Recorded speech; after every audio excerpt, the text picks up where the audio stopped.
عن أبي هريرة رضي الله تعالى عنه قال قال رسول الله صلى الله عليه وسلم الإيمان بضع وسبعون شعبة فأفضلها قول لا إله إلا الله وأدناها إماطة الأذى عن الطريق والحياء شعبة من الإيمان أو كما قال عليه الصلاة والسلام হযরত আবু হুরায়রা রাদিয়াল্লাহু তাআলা আনহু থেকে বর্ণিত হাদিস নবীজি সাল্লাল্লাহু আলাইহি ওয়াসাল্লাম বলেছেন ঈমানের 70-এরও বেশি শাখা প্রশাখা রয়েছে।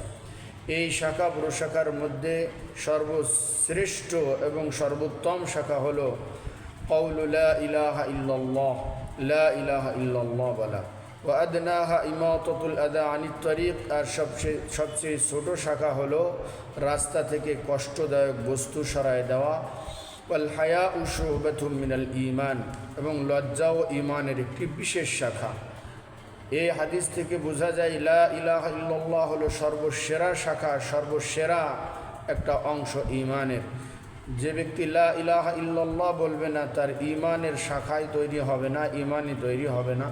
অতএব লা ইলাহা ইল্লাল্লাহ এটা বলা এবং বিশ্বাস করা, কাজে পরিণত করা প্রত্যেক মুমিন মুসলমানের জন্য পূর্ব উল্লেখিত শর্ত। এরপর রাস্তা থেকে কষ্টদায়ক বস্তু সরায় দেওয়া।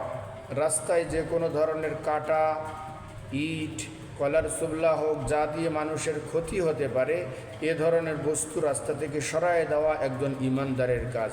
তাহলে কারোর রাস্তা বন্ধ করে আটকে দেওয়া এটা কখনোই ঈমানদারের কাজ হতে পারে না। রাস্তায় এগুলা না ফেলানো, যেটা সরায় দেওয়াই ঈমানের তাকাজা, ঈমানের চাহিদা, মুমিনের কাজ। সেই কাজ মুমিন এটা রাস্তা থেকে সরাতে পারে, কিন্তু রাস্তায় এগুলো ফেলা এগুলা উচিত নয়, অনুচিত কাজ। এজন্যে রাস্তায় এমন কোনো কিছু না ফেলা যার দ্বারা অন্য মানুষের কষ্ট হতে পারে।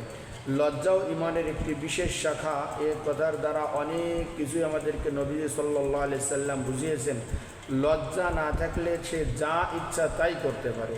অতএব যার লজ্জা আছে সে অনেক কাজ, অনেক গুনাহের কাজ, নাফরমানি এগুলো সে করতে পারে না।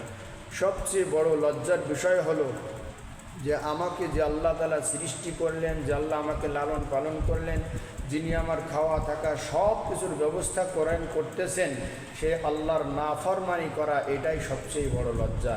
বেঈমান যারা, এদের কোনো লজ্জা নেই, বেহায়া, নির্লজ্জ। যদি লজ্জা থাকতো তাহলে তারা বেঈমান হতে পারতো না। কারণ যে আল্লাহ আমাকে সৃষ্টি করলেন, আমি তার সাথে নাফরমানি করি কিভাবে? এই লজ্জা যদি কারোর থাকে অবশ্যই সে ঈমানদার হবে।